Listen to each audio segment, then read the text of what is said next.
Nós estamos abrindo esse bloco do nosso programa e olha, com o maior prazer eu recebo aqui a minha amiga Cristina Fernandes, que é presidente do Instituto Vítor Gabriel, recentemente inaugurado, nós estivemos por lá, né, numa das primeiras ações do Instituto. Eu quero agradecer a tua presença, Cris. Obrigada. Quero te pedir uma licencinha para ler um pouquinho a tua trajetória profissional aqui. Eu brinquei quando eu fui lá gravar com a Cris, falei, se eu falar o tempo todo, vou embora. Mas eu vou tentar ser rápido aqui. A Cris é psicopedagoga, funcionária pública já aposentada, né? Teve mais de 32 anos de experiência na área educacional e inclusiva. Atua como professora especialista em educação 1, 2 e 3 e também como secretária adjunta da educação aqui na Prefeitura Municipal de Santos. Recebeu o prêmio Berta Lutz na área de educação em 2023, que foi entregue pelo Clube Sorotimista Internacional de Santos. Recebeu também a homenagem da Câmara de Cubatão, Mulheres de Destaque na Educação do Dia Internacional da Mulher, dia 8 de março. É advogada e, acima de tudo, tem sua vida pautada em ações que conscientizem e promovam a mudança de práticas sociais contra a inclusão e a diversidade. E hoje nós estamos aqui gravando, né, num dia muito especial, né? Dia do Orgulho Autista. Né? Como é que tem sido isso, Cris? Essa luta que você já vem, né, enfrentando há muito tempo. Quais foram os avanços? Me dê linhas gerais de como vem se comportando a sociedade, as autoridades em relação às ações, às iniciativas para haver uma integração e uma sociabilização maior. Então, obrigada pelo convite e por essa pauta, porque é muito importante a gente estar refletindo juntos toda essa evolução social com relação ao que a gente chama de inclusão, né? E houve toda uma evolução mesmo?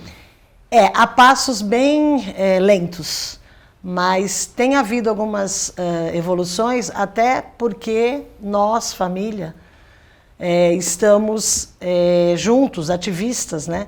E buscando cumprimento de leis, feituras de leis. Sim. Então, a gente vem caminhando. Desde cedo, quando entro na área do magistério, que sempre foi minha paixão, apesar de ser advogada, né? Venho buscando isso, mostrar que a diversidade é muito importante, essa troca de experiências, de aptidões, de busca juntos de uma sociedade mais igualitária, né?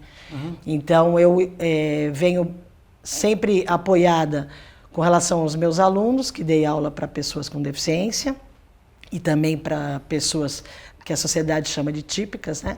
Pessoas do ensino fundamental, enfim.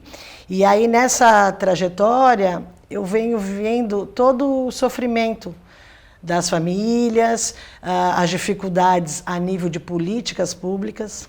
Eu sempre trabalhei em lugares, em escolas muito vulneráveis, tanto quanto professora, depois galguei a minha carreira toda, né? Sim. Então, como depois gestora escolar, né? Que fui diretora de escola também numa área muito vulnerável de Santos.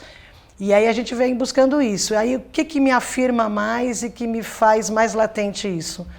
O Vítor, quando ele nasce, e a gente busca que ele vem com um atraso do desenvolvimento neurosensório-motor, e a gente vai buscando também esse diagnóstico, que de primeiro momento vem como déficit de atenção e hiperatividade, TDAH, e depois de muita busca também, porque o autismo não tem nenhum exame, mesmo a parte de busca e de olhar clínico dos profissionais, né? Aí vem o autismo. Tiveram, sim, avanços, né? Inclusive de política pública, quando o Brasil, por exemplo, ele é um país signatário da Declaração de Salamanca, que vem já com algumas mudanças, e aí com a Lei Brasileira de Inclusão, a LBI, aí reafirma, porque tem todo um protagonismo da pessoa com deficiência, né? Claro que nesse caminhar tem os retrocessos.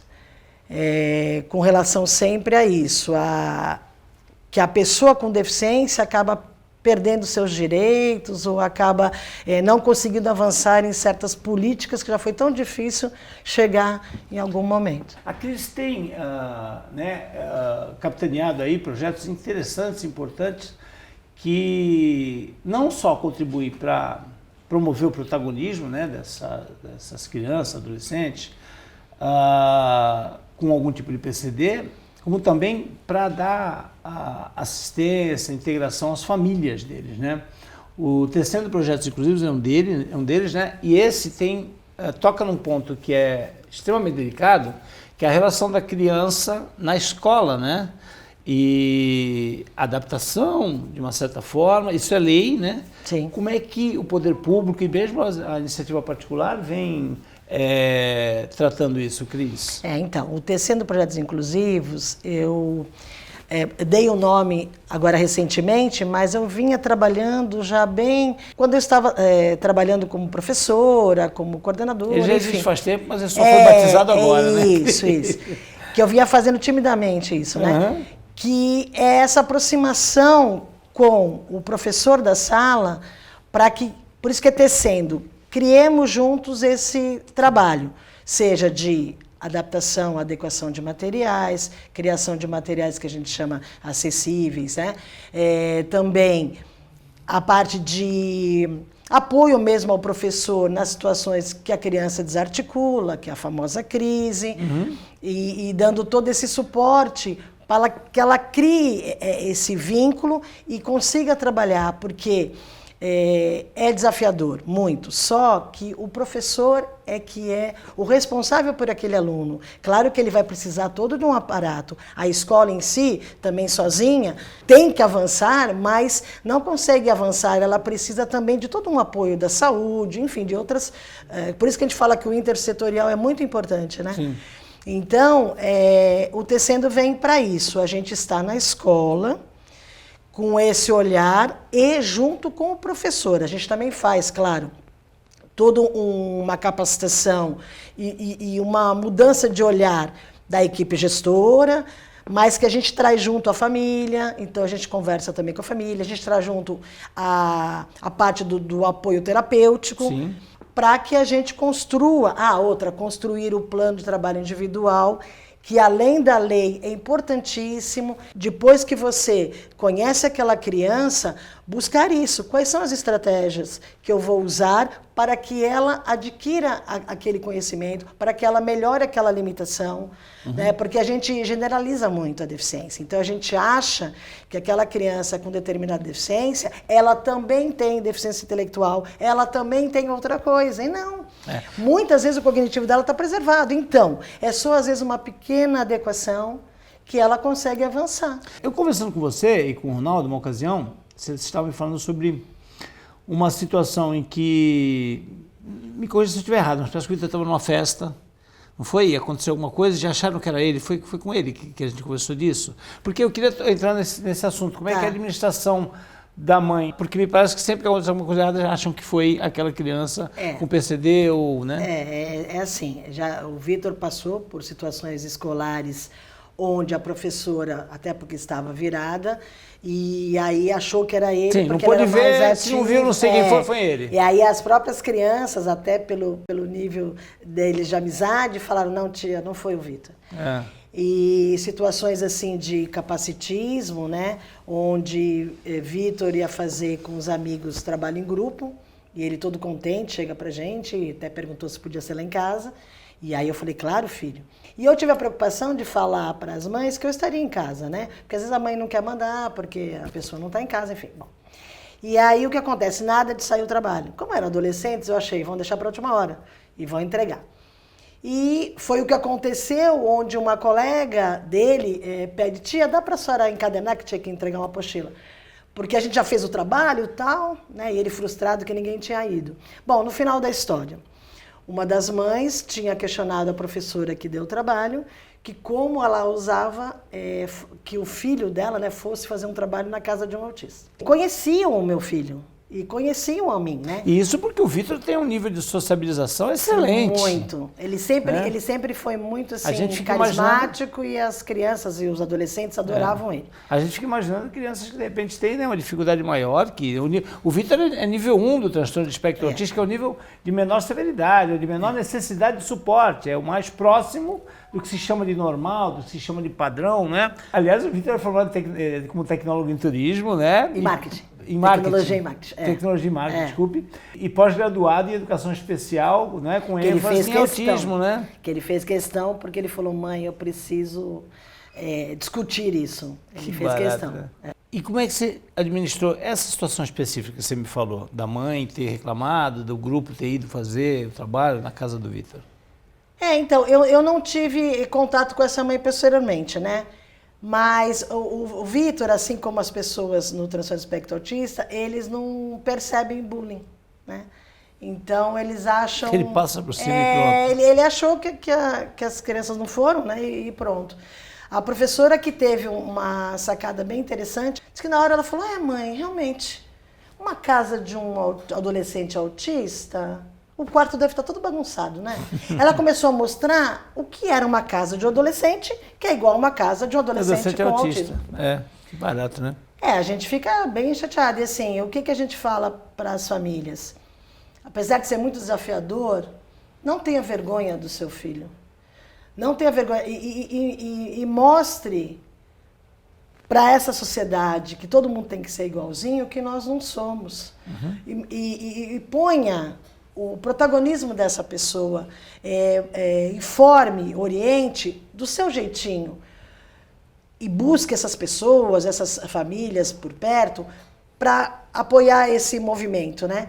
Mostre que é apenas uma característica daquela pessoa. Uhum. E que outras pessoas que não são deficientes também têm, às vezes, as mesmas coisas. Mas aí é excêntrico, aí é um charme. Cris, o Vitor, a gente falou aqui, né, da formação dele, da descoberta dele, né, para a arte. Aliás, deixa eu aproveitar e colocar algumas imagens aí dos quadros pintados, premiados nacional e internacionalmente de autoria do Vitor, né, que são releituras de grandes pintores. Vocês tiveram condição, né, financeira de ter uma equipe multidisciplinar, de ter todo o amparo profissional. Como é que é a vida das famílias, que você deve ter tido contato com muitas delas, que não têm essa condição, que tem um filho autista, a mãe, né, ou autista, ou com qualquer outro tipo de PCD, né? Como é que é essa realidade? Até que ponto também o governo ajuda as autoridades? Então, uma coisa também que a gente esquece enquanto sociedade, porque a época anterior não tinha essa expectativa de vida, é que eles crescem e se tornam adultos e se tornam idosos. Sim. Então, você pode reparar que pelo Brasil afora e até pelo mundo, onde estão as políticas públicas a partir da criança? Sim. Aí você então, pega... você pede como criança, aí, né? Aí você pega uma pessoa que consegue ter essa estimulação, ter esses profissionais de atendimento e tal, e depois, quando eles ficam adolescentes, você tranca eles em casa? Com relação às pessoas que têm vulnerabilidade econômica, social, o SUS tem, inclusive, todas as terapias, inclusive terapias integrativas e tal. Só que essa demanda é muito grande, isso que eu ia falar. Além da fila de espera, até chegar na triagem, até chegar no profissional. Outra situação... por ter muita demanda e pouco profissional também que atue no SUS, enfim, pouco tempo, então 6 meses da alta ou uma vez por semana, uma vez a cada 15 dias, terapia coletiva. Eu tinha mães dos meus alunos que falavam, professora, é o máximo que eu posso fazer, mas a consulta daqui a 1 mês ou 45 dias, o remédio acabou. E os remédios neurológicos não pode desmamar assim. Sim. Né? Então é toda uma situação muito difícil.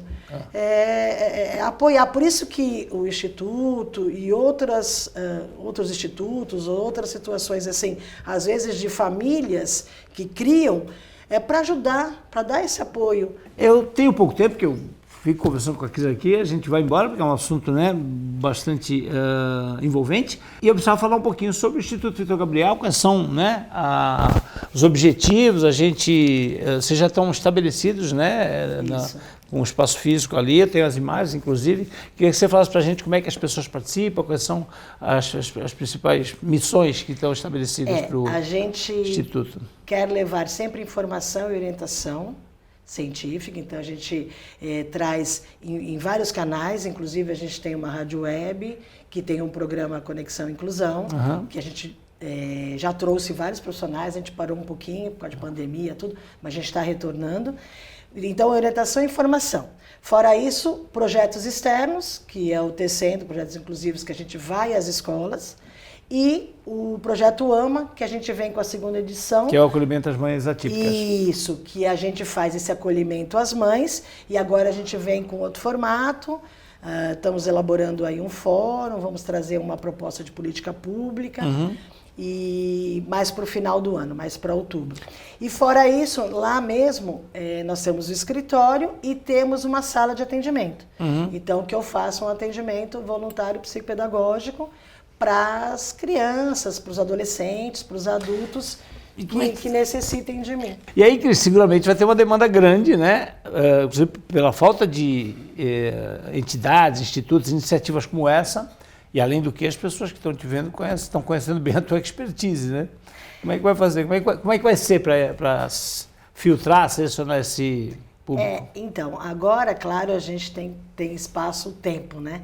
Mas a gente está querendo ampliar, já estamos em fase de ampliação para o ano que vem, uma casa.